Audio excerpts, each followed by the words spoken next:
Hi, folks. Welcome to Daryl and Boo Show for Monday, September 21st.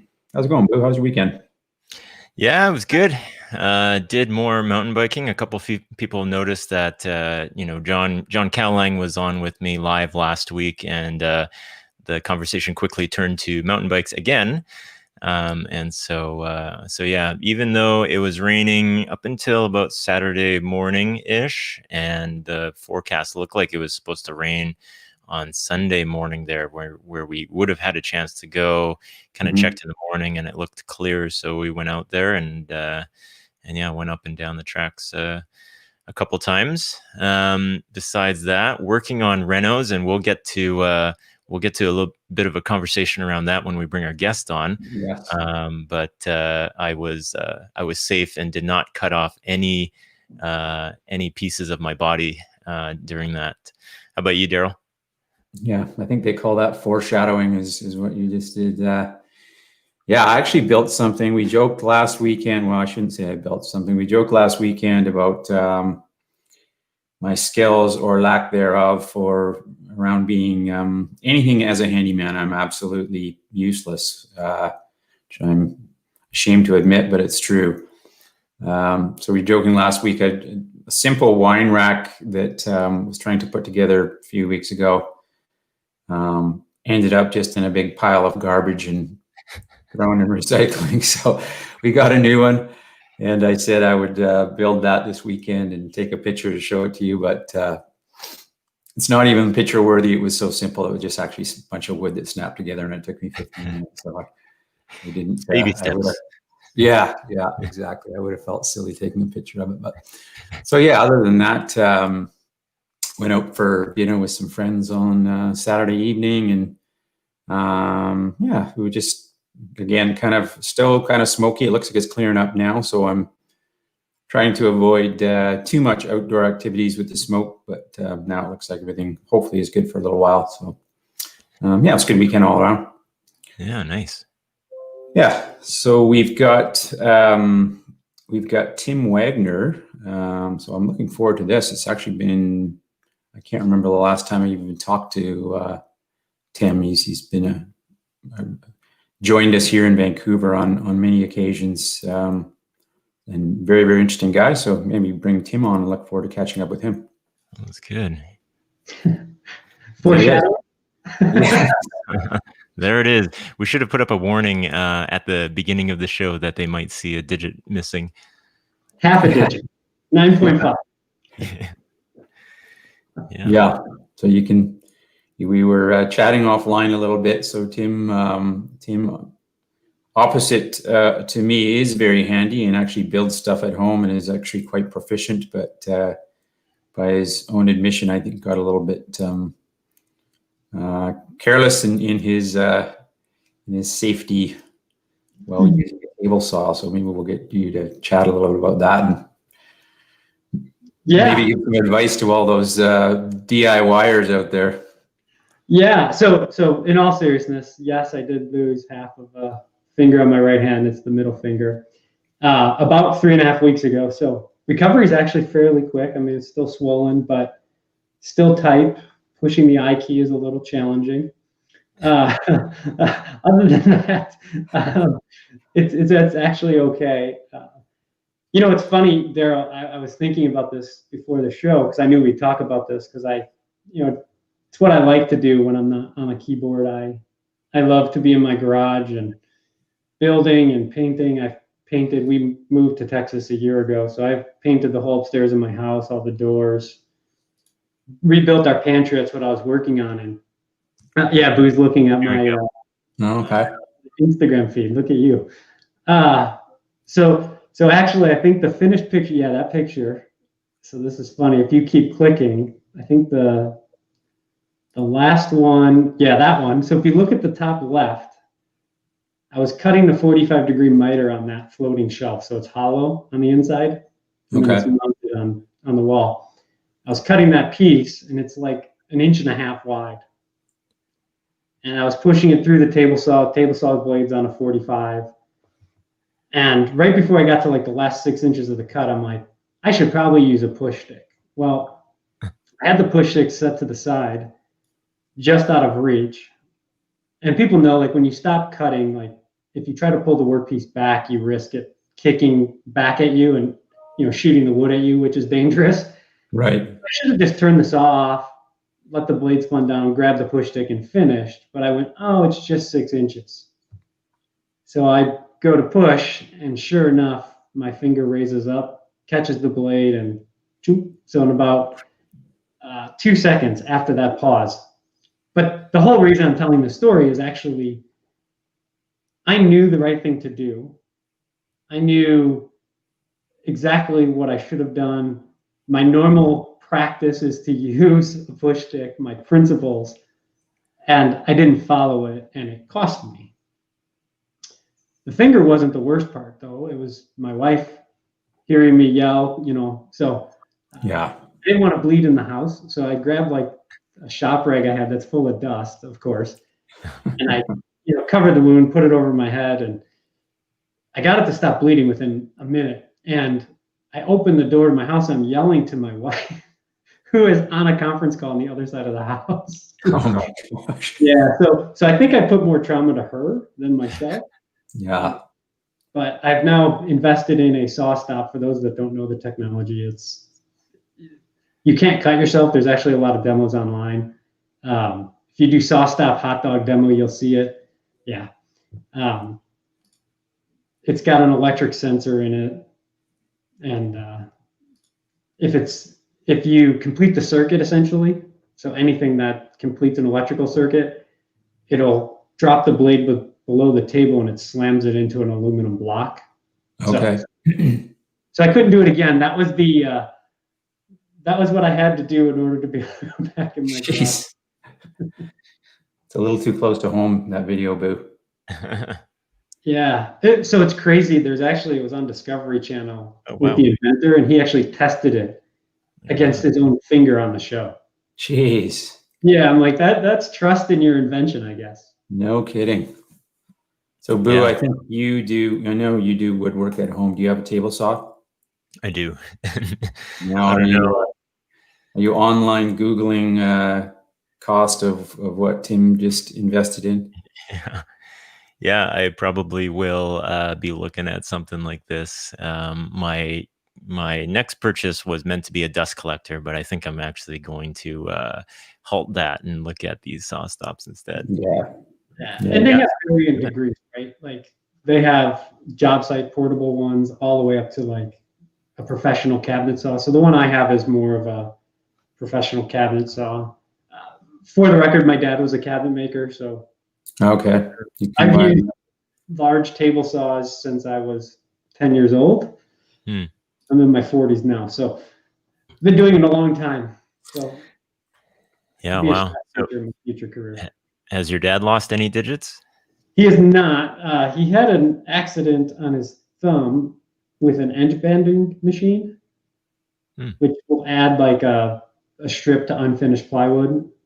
So his thumb is compressed, but that's it. So I'd mentioned previously it's been too long since we actually caught up. You've been kind enough to come out here and visit customers with Boo and I many times over the years, which has been great. I had no idea you actually even moved from Chicago to Texas, so that tells you how long it's been since we caught up. How are you enjoying? Those are two different places. Yeah. So I moved. To be clear, I moved to just north of Austin. So, okay. Texans would call it not really Texas, right? Yeah. Austin is kind of a liberal city, and the rest of Texas isn't.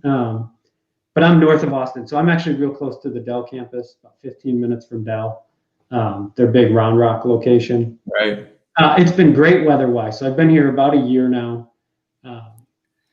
We moved because we wanted the sun and getting out of the winter of Chicago, as you guys know. Like, it's old, and we had the opportunity, and so we could, right? My wife and I both travel, so it didn't matter where we were, and central part of the country, and sunny weather where it's warm. Today it's actually raining, but it's warm most of the time. You see the sun most of the year, and much better taxes. Yeah. A lot of people are fleeing to Austin, it seems like, from California and other places. Like, it's the place to go right now.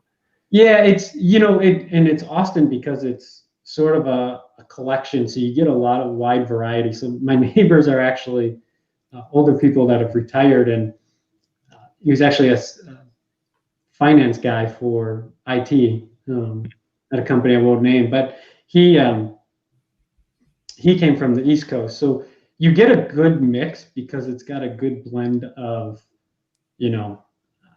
what would I say to be politically correct in the politically correct era.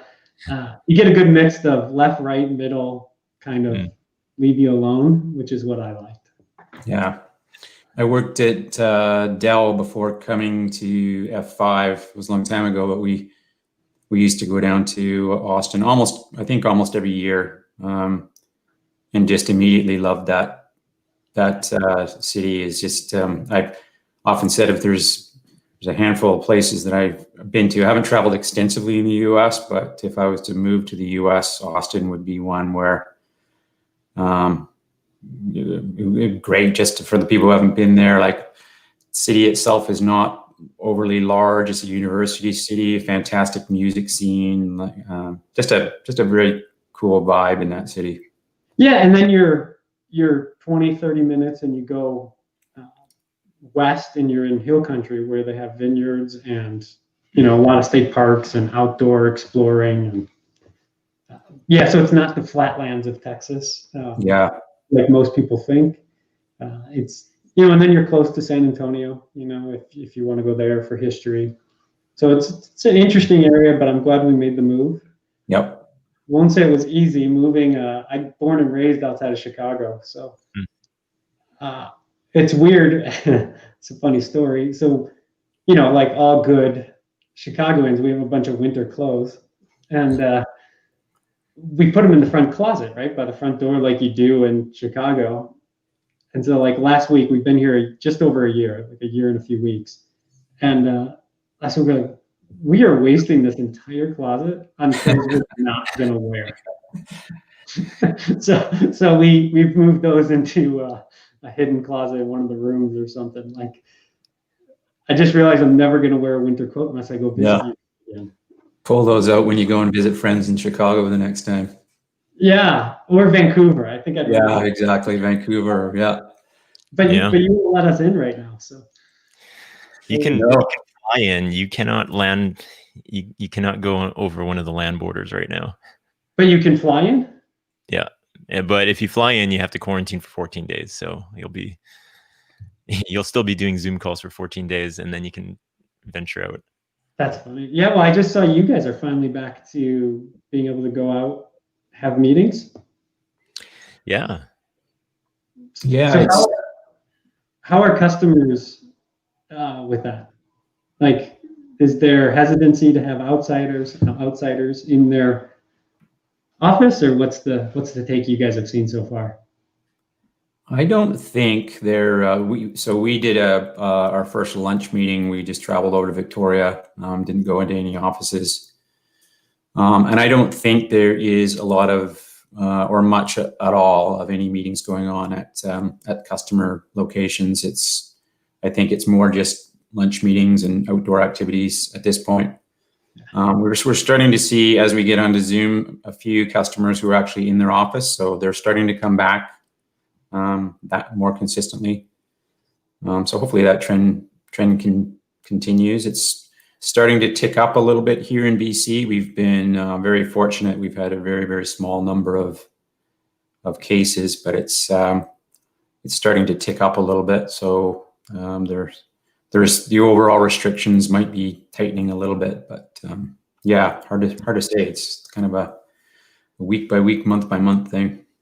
I think one good thing about us too is we kind of evolved from using much PowerPoint So being able to get points across in conversations without having to pull up a slide and get a whole presentation ready and stuff like that, I think that kind of lends itself well to, if people aren't going to open up meeting rooms right now, going out for coffee and lunches, and being able to tell an F5 story without any of that, the technology stuff will be handy. Yeah. Yeah, and I've noticed that on Zoom more too, where people turn on their cameras more than they did maybe in April. And you wind up having more of a conversation and less of a PowerPoint. I think I have 2 slides I actually use in most of my conversation now, and it's literally a diagram, and then we just talk. Mm. Part of it, I think, is because there's just so much, I say innovation, but I should really put a question mark. Is it innovation? There's just a lot happening in tech, right? I feel like every day there's a new buzzword that comes up, or someone launches a new service, and it's tough to keep up with. That I think people can't sit through PowerPoint anymore. Yeah. I think about this meeting when we talk about this point. I think about this meeting that we had with John Callahan last week, and we were speaking through cloud architecture with the customer. And if he had put up a slide that had very specific things in there, that could have closed off the conversation. But instead, that customer was bringing up, hey, I have this and this and this over here. And instead of being locked into one picture, the customer was with it the whole time. They were engaged and giving us ideas on their architecture. And then John's able to think on the fly and plug all those pieces into the F5 stories. So having PowerPoint slides and relying on that as main communication is just going to close us in on conversations. Yeah, and I find talking about principles of what you're trying to accomplish, I get the fortune to get to talk to a lot of customers in a variety, from smaller side, from an F5 account base to super large financials. And it's actually really interesting how much is in common if you strip away the technology, right? Microservices, containers, you strip away all of it, and you talk about services and functionally how you want to run your teams. And, everybody thinks DevOps is magic and cloud teams are magic and they just know how to do things. And if you strip all that away and you get to core principles of what you're trying to do, what services have to be applied to meet your minimum standards, and you start the conversation there, it's amazing where it can go. And you almost leave with an architecture, like a data path architecture, understanding of what can work or can't work, whether it's from F5 or any vendor, right? Yeah, it's a good point, because I think once you start talking about any technology, you end up inevitably kind of going down a rabbit holes and getting away from where the customer wants to go, like you said. So that's an interesting point. Yeah, well, and I always say, we get asked, and I'm going to bring it up because I deal with the cloud all the time, but we get asked all the time, why you versus, right, a cloud native load balancer?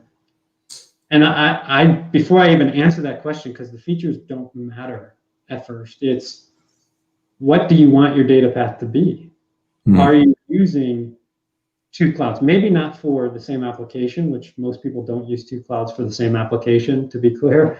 But your architecture is such that you're using multiple clouds. Well, then the question becomes, do you want to load balance there, or should you do it somewhere else? Are you using a CDN? Do you have a DDoS protection strategy, right? There could be other alternatives that make a load balancing discussion not the actual topic. It's more of a scaling discussion at that point versus a load balancing discussion. So I go back to think about what you want to apply. That's my hope.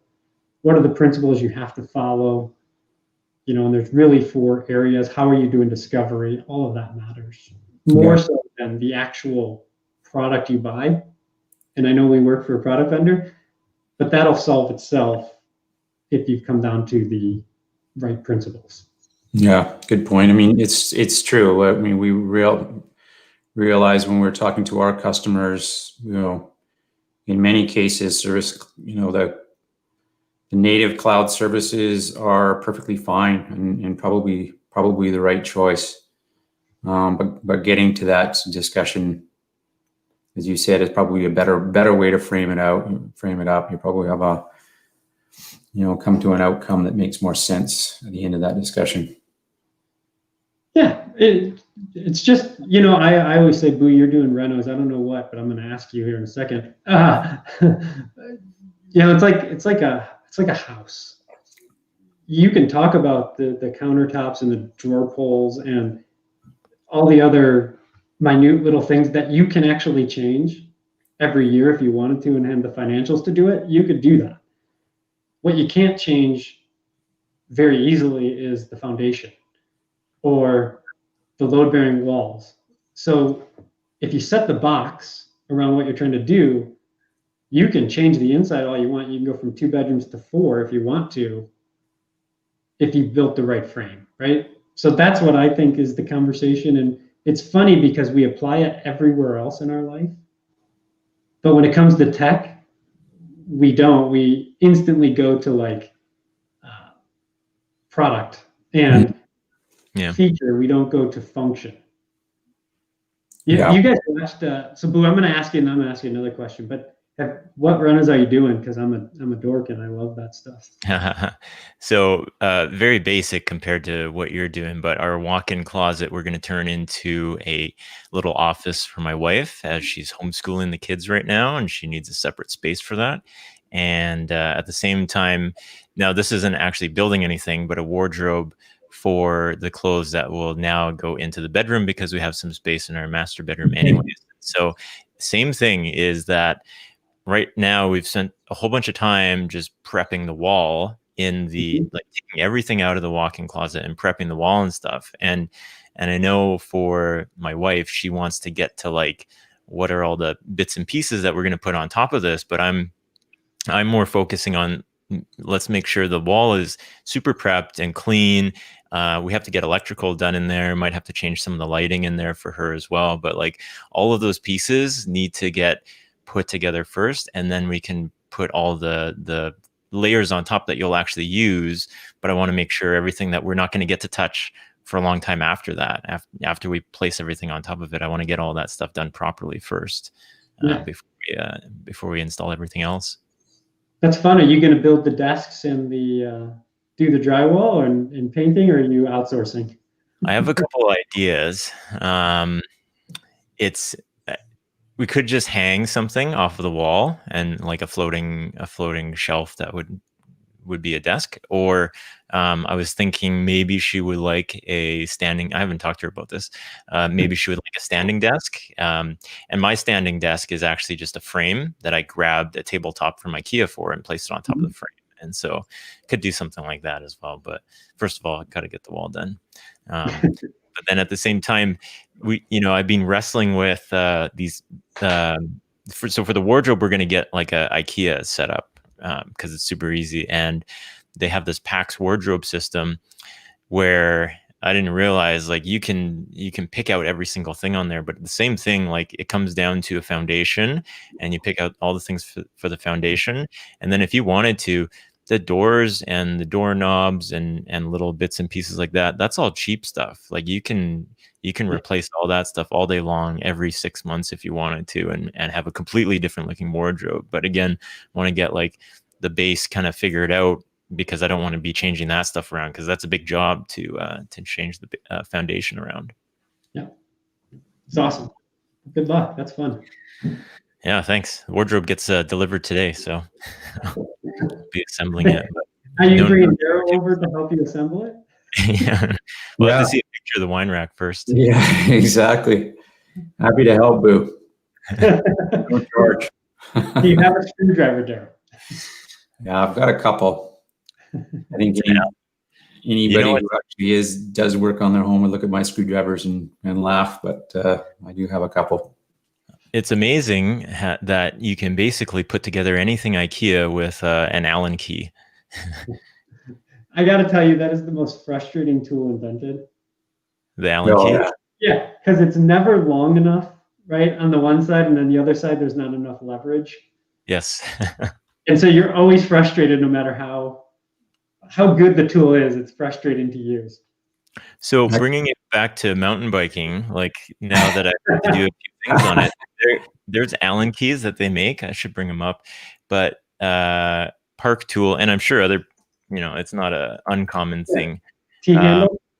A T-handle. I'm like, why didn't I always have one of these? Park tool. Yeah, so the T-handles are great, except for some of the spaces on those IKEA furniture and tools, you can't get them in because they're made for the short end of the Allen key. Yeah. So you're stuck with that. I'm sure the owner of IKEA probably has shares in an Allen key manufacturing company. It's where he makes most of his profits. Yeah, Weir is another one that makes tools like this. You can also get them as sockets in your socket sets. Okay. Looks like a golf bag. Yeah. Yeah. I've been complaining that I did not realize how expensive mountain biking can be. Like once you start to look into, I mean, you can go to Walmart and you can grab a mountain bike from there, but then you're like, okay, well, I want something that's going to last a little bit longer once I start trashing it. And you're basically taking this two-wheel vehicle down the mountain where you're going to wreck it. Like the whole intent is to get it down and by whatever means possible. And sometimes that means that bike flying off into a tree or something like that. And you're intentionally almost wrecking these very beautiful and expensive bikes and then paying money to get all the tools and bits to fix it up and replace parts. And then all your padding and stuff is expensive and you can buy all the top components and stuff. So, well, if I heard correctly, if I listened correctly, you got into this because you're two boys, right? Yep. So you should have known right there. Kids don't go into things that are cheap. Yeah, they have no concept of how much all of this costs. Right. So you should have known if your kids want to do it, it's going to be expensive. So stay away, Dad, because your phones are a little more fragile than theirs, I think. It's fun. Like with kids, you're like, hey, do you want to do this? Yeah, sure. Like there's no decision of me. I'm like, oh, how much is this whole thing going to cost? The kids have that layer of check to actually. Yeah. Now you know what it's like to be a CEO, right? Yeah, You're the kid, and my kids are going to have to present business cases soon for all right. this. Where's your business strategy for mountain biking? Yeah. So Tim, we're getting close to time. I have to ask you. I know you are a dyed-in-the-wool Blackhawks fan. So now that you're in Texas and Dallas is in the Stanley Cup Finals, are you cheering for them or? I'm still a Hawks fan. Yeah. I can't convert. Am I cheering for Dallas? Sort of, although I don't know why Tyler Seguin just rubs me the wrong way. Yeah.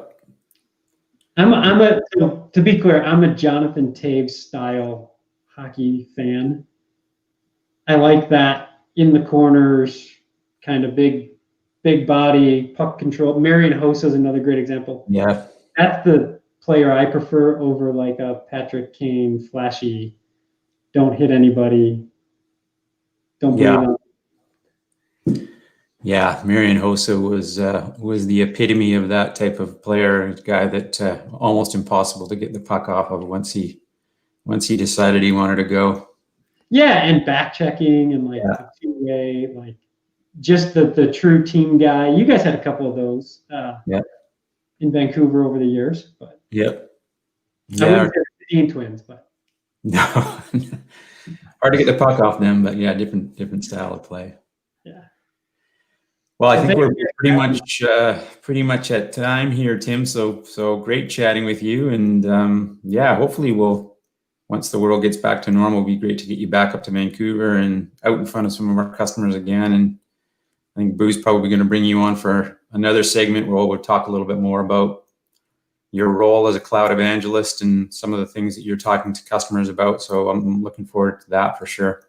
Yeah, and maybe by the time I can come there, my wife wants me to get this cool prosthetic thing. So maybe by then she'll have talked me into it, and and I'll be able to press the I key. Yeah, that's right. Cool. Thanks for having me, guys. Thanks. All right. Good to see you. See ya. Thanks for checking this out today. If you're watching via YouTube right now, go ahead and click subscribe down below. Also click the bell for notifications. That way you will find out when we are dropping a new video or when we're going live. Also, there's darylandboo.com. If you head over to that, leave your name and email address, we will drop a weekly technical newsletter in your inbox every Monday. Also, this is available via podcast, Apple, Google, Spotify. Head over to one of those, hit subscribe, and you'll be able to listen to us in the car on your commute or during a walk or a run. Thank you very much, and we will see you next time.